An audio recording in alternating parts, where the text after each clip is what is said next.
Hello guys, welcome to my YouTube channel. आज हम देखेंगे इतिहास। चैप्टर का नाम क्या है? पाषाण काल। जिस काल का कोई लिखित साक्ष्य नहीं मिलता है उसे प्रागैतिहासिक काल कहते हैं। प्रागैतिहासिक काल किसको बोलते हैं? जिस काल का कोई लिखित साक्ष्य नहीं मिलता है।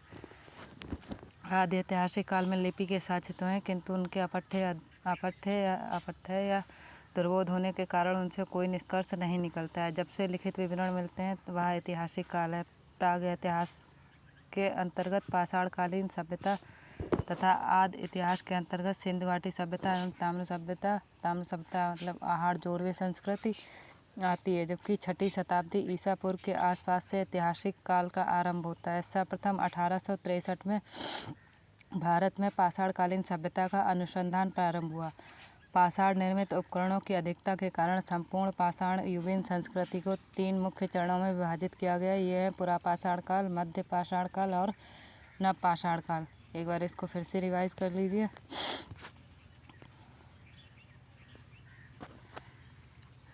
प्रागैतिहासिक काल किसको बोलेंगे? प्रागैतिहासिक काल जिस काल का हमें कोई लिखित साक्ष्य नहीं मिलता है उसको हम किस नाम से जानते हैं? प्रागैतिहासिक काल के नाम से जानते हैं। और जब हम बात करेंगे कि हमें लिपि के तो साक्ष्य मिल रहे हैं लेकिन अपठ्य या दुर्बोध होने के कारण उनसे कोई निष्कर्ष नहीं निकलता है, तो उसको हम बोलते हैं आदि ऐतिहासिक काल। क्या बोलेंगे? आदि ऐतिहासिक काल। और जब से हमें लिखित विवरण मिलते हैं वह हमारा क्या बोला जाता है? ऐतिहासिक काल। जब से हमें लिखित विवरण मिलते हैं ऐतिहासिक काल। प्रागैतिहास के अंतर्गत पाषाणकालीन सभ्यता। अब जैसे अभी हम पढ़ रहे थे कि जिस काल का कोई लिखित साक्ष्य नहीं मिलता है उसे प्रागैतिहासिक काल कहते हैं। और इसके अंतर्गत अगर पूछा जाए तो पाषाणकालीन सभ्यता तथा आदि इतिहास के अंतर्गत सिंधु घाटी सभ्यता एवं ताम्र सभ्यता। इसके अंतर्गत कितनी संस्कृतियाँ आती हैं? 2 संस्कृतियाँ आती हैं।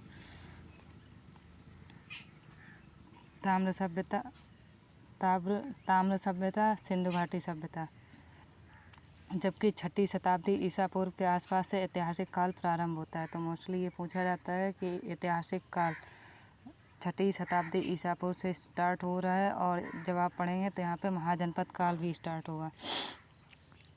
सर्वप्रथम 1863 में भारत में पाषाणकालीन सभ्यता का अनुसंधान प्रारंभ हुआ। किस वर्ष से भारत में पाषाणकालीन सभ्यता का अनुसंधान प्रारंभ हुआ है? 1863 ईस्वी से। पाषाण निर्मित उपकरणों की अधिकता के कारण संपूर्ण पाषाण युगीन संस्कृति को 3 मुख्य चरणों में विभाजित किया गया। ये है पुरापाषाण काल, मध्य पाषाण काल और नवपाषाण काल। उपकरणों की भिन्नता के आधार पर पुरापाषाण काल को भी 3 कालों में विभाजित किया गया। पूर्व पुरापाषाण काल, क्रोड उपकरण। अब जब देखते हैं कि जो पुरापाषाण काल है वो भी मुख्य रूप से 3 चरणों में विभाजित है। पहला चरण क्या है? पूर्व पुरापाषाण काल। अब इसमें हम उपकरण देखेंगे किस तरह के। तो क्रोड उपकरण, हस्तकुठार, खंडक एवं बिदाणी। क्रोड उपकरण, हस्तकुठार, खंडक एवं बिदाणी। दूसरा पार्ट क्या है? मध्य पुरापाषाण काल, जिसको हम फलक उपकरण बोलते हैं। तथा तीसरा पार्ट है उच्च पुरापाषाण काल। पूर्व पुरापाषाण काल को निम्न पुरापाषाण काल भी बोलते हैं। और उच्च पुरापाषाण काल के उपकरण का नाम क्या है? तक्षणी एवं खुरचनी उपकरण। ये तीनों क्लियर रखने हैं। क्रोड उपकरण निम्न पुरापाषाण काल, फलक उपकरण मध्य पुरापाषाण काल, तक्षणी एवं खुरचनी उपकरण उच्च पुरापाषाण काल। सर्वप्रथम पंजाब की सोहन नदी घाटी कहाँ पर है? पाकिस्तान। सर्वप्रथम पंजाब की सोहन नदी घाटी पाकिस्तान से चापिंग पेबुल संस्कृति के उपकरण प्राप्त हुए हैं। सर्वप्रथम मद्रास के समीप बदमदुरे तथा अतिरंपकम से हैंडक संस्कृति के उपकरण प्राप्त किए गए। इस संस्कृति के अन्य उपकरण क्लीवर, स्क्रैपर आदि हैं। इस संस्कृति के जो अन्य उपकरण हैं उसका क्या नाम है? इस संस्कृति के अन्य उपकरण क्लीवर, स्क्रैपर आदि हैं। सर्वप्रथम पंजाब की सोहन नदी घाटी पाकिस्तान से, ये ध्यान रखना है कौन सी संस्कृति की बात कर रहे हैं। चापिंग पेबुल संस्कृति के उपकरण प्राप्त हुए। सर्वप्रथम मद्रास के समीप, लोकेशन क्या बता रहा है? सर्वप्रथम मद्रास के समीप बदमदुरे तथा अतिरंपकम से हैंडक संस्कृति के उपकरण प्राप्त किए गए।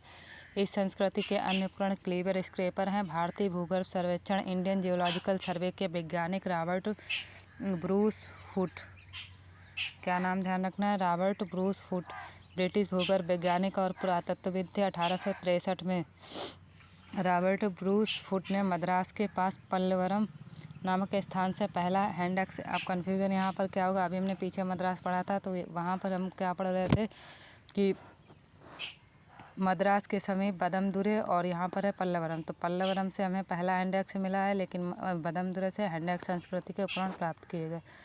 उनके मित्र विलियम किंग ने, जो रॉबर्ट ब्रूस फूट है, उनके मित्र विलियम किंग ने अतिरंपकम से पूर्व पाषाण काल के उपकरण खोज निकाले। वर्ष 1935 में डी टेरा के नेतृत्व में एल कैम्ब्रिज अभियान दल ने सोहन घाटी में सबसे महत्वपूर्ण अनुसंधान किए। बेलन घाटी में इलाहाबाद विश्वविद्यालय के जी.आर. शर्मा के निर्देशन में अनुसंधान किया गया। तो किसके निर्देशन में अनुसंधान कार्य किया जा रहा है? जी.आर. शर्मा के निर्देशन में। बेलन घाटी में इलाहाबाद विश्वविद्यालय के जी.आर. शर्मा के निर्देशन में अनुसंधान किया गया। पूर्व पुरापाषाण काल से संबंधित यहाँ 44 पुरास्थल प्राप्त हुए। उपकरणों के अतिरिक्त बेलन के लोहदा नाला क्षेत्र से इस काल की अस्थिर निर्मित मातृ देवी की एक प्रतिमा मिली है, जो संप्रति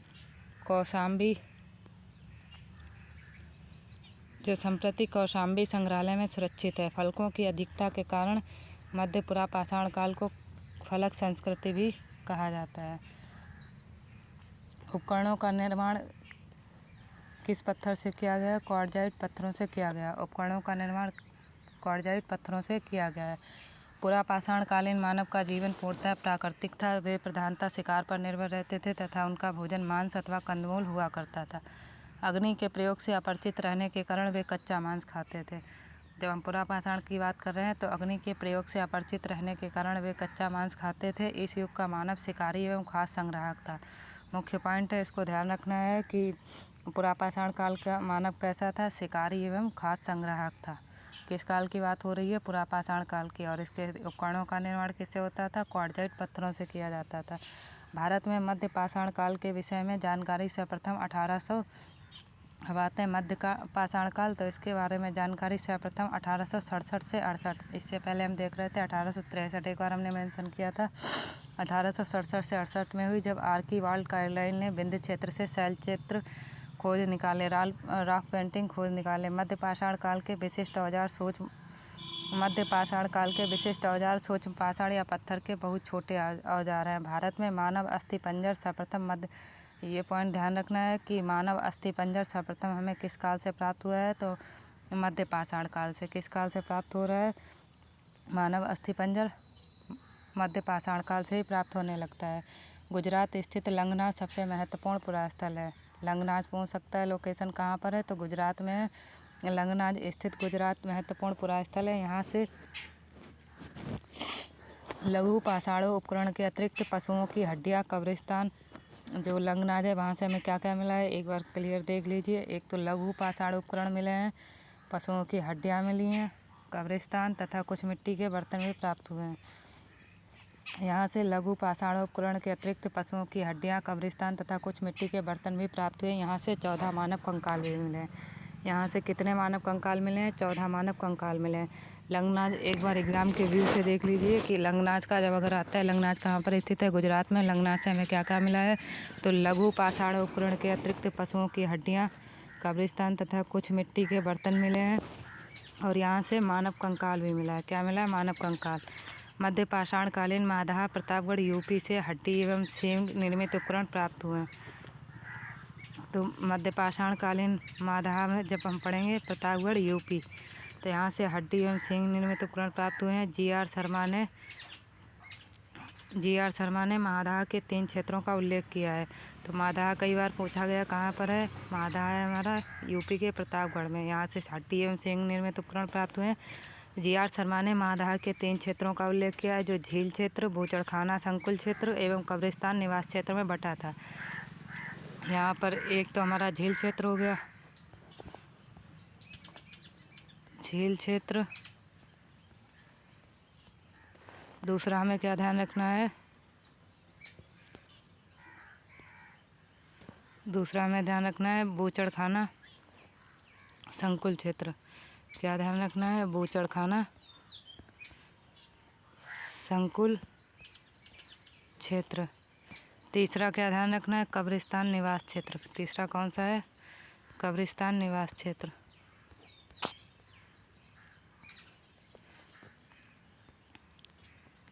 और जी.आर. शर्मा ने ये मेंशन किसने किया? जी.आर. शर्मा ने महादाह के 3 क्षेत्रों का उल्लेख किया है जो झील क्षेत्र एवं बूचड़खाना संकुल क्षेत्र एवं कब्रिस्तान के निवास क्षेत्र में बटा था। बूचड़खाना संकुल क्षेत्र से ही हड्डी एवं सींग निर्मित उपकरण एवं आभूषण बड़े पैमाने पर पाए गए हैं। तो बूचड़खाना संकुल क्षेत्र से हमें क्या क्या मिल रहा है?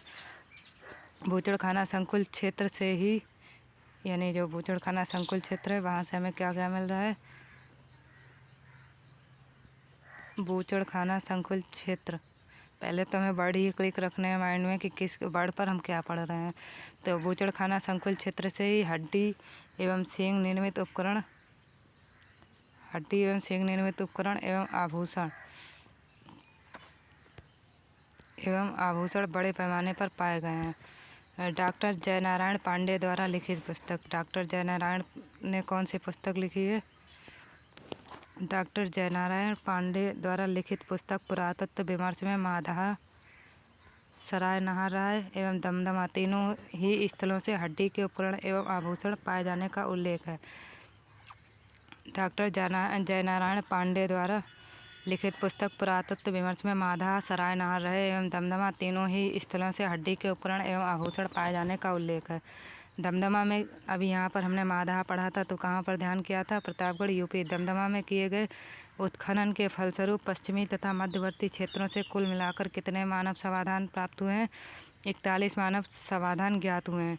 इसको एक बार सही से क्लियर कर लीजिएगा कि डॉक्टर जयनारायण पांडे द्वारा लिखित पुस्तक पुरातत्व विमर्श में महादाह, सरायनहार राय एवं दमदमा तीनों ही स्थलों से हड्डी के उपकरण एवं आभूषण पाए जाने का उल्लेख है। और यहाँ पर हम लोकेशंस पहले एक बार फिर से क्लिक कर लेते हैं, कौन कौन सी हमें लोकेशंस ध्यान रखनी है। तो आर्कीवाल्ड कार्लाइल विंध्य क्षेत्र, वहाँ से हमें मिले शैल चित्र यानी रॉक पेंटिंग्स। और मानव अस्थिपंजर की बात हो रही, मध्य पाषाण काल, लंगनाज गुजरात, यहाँ से हमें लघु पाषाण उपकरण, हड्डियाँ कब्रिस्तान तथा कुछ मिट्टी के बर्तन। और यहाँ से 14 मानव कंकाल भी मिले हैं। फिर हम महादाह देखा था प्रतापगढ़ यूपी से, हड्डी एवं सींग निर्मित उपकरण, जी.आर. शर्मा का नाम आया था। तो जी.आर. शर्मा ने महादाह के 3 क्षेत्रों का उल्लेख किया, झील क्षेत्र, बूचड़खाना संकुल क्षेत्र एवं कब्रिस्तान निवास क्षेत्र। बूचड़खाना संकुल क्षेत्र से ही हड्डी एवं सींग निर्मित उपकरण एवं आभूषण बड़े पैमाने पर पाए गए हैं। और डॉक्टर जयनारायण पांडे द्वारा लिखित पुस्तक पुरातत्व विमर्श। डॉक्टर जयनारायण पांडे ने कौन सी किताब लिखी है? पुरातत्व विमर्श में महादाह, सरायनहार राय एवं दमदमा। महादाह, सरायनहार राय एवं दमदमा। इसको एक बार सही से क्लिक कर लीजिए। महादाह,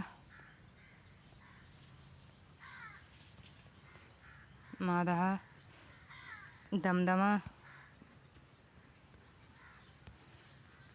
सरायनहार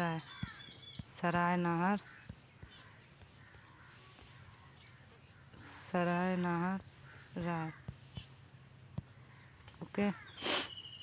तीनों ही स्थलों से हड्डी के उपकरण एवं आभूषण पाए जाने का उल्लेख है। दमदमा में किए गए उत्खनन के फलस्वरूप पश्चिमी तथा मध्यवर्ती क्षेत्र से, कहाँ पर उत्खनन हो रहा है? तो दमदमा में किए गए उत्खनन के फलस्वरूप पश्चिमी तथा मध्यवर्ती क्षेत्रों से कुल मिलाकर 41 मानव समाधान ज्ञात हुए हैं। इन समाधानों में से 5 समाधान युग्म समाधान जबकि एक समाधान में 3 मानव कंकाल एक साथ दफनाए हुए मिले हैं। शेष समाधानों में से एक एक कंकाल मिले हैं। शेष समाधानों में से एक एक, तो 5 समाधान कैसे हैं? पेयरिंग में है यानी युग्म समाधान है। एक समाधान में मानव ट्राई। और इस प्रकार कुल 48 मानव कंकाल मिले हैं। कहाँ से मिले हैं? दमदमा से।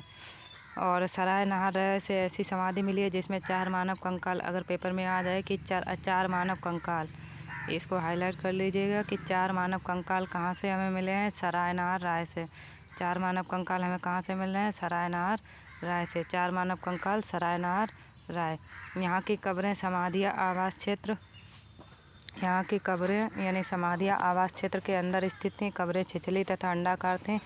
विंध्य क्षेत्र के लेखिया के शिलाश्रय संख्या 1 से मध्य पाषाणिक लघु पाषाण उपकरणों के अतिरिक्त 17 मानव कंकाल प्राप्त हुए हैं जिसमें से कुछ सुरक्षित हालत में है तथा अधिकांशतः क्षत-विक्षत अवस्था में है।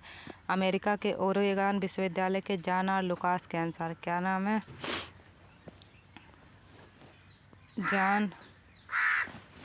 जॉन आर लुकास कैंसर लेखइया में कुल 27 मानव कंकालों की अस्थियां मिली हैं। जॉन आर लुकास कैंसर लेखइया में कुल 27 मानव कंकालों की अस्थियां मिली हैं। और पशुपालन का प्रारंभ मध्य पाषाण काल में हुआ। पशुपालन का प्रारंभ कब से स्टार्ट हुआ है? अभी हमने ऊपर देखा था कि जब पुरा पाषाण काल में मानव कैसा था, शिकारी एवं खाद्य संग्राहक। वहीं पर पशुपालन कब से स्टार्ट हो रहा है? मध्य पाषाण काल में। पशुपालन के साक्ष्य भारत में कहाँ से मिले हैं? तो पशुपालन के साक्ष्य भारत में आदमगढ़ कहाँ पर है? होशंगाबाद MP तथा भागौर भीलवाड़ा राजस्थान से प्राप्त हुए। मध्य पाषाण काल के मानव शिकार करके मछली पकड़कर और खाद्य वस्तुओं का संग्रह करके पेट भरते थे।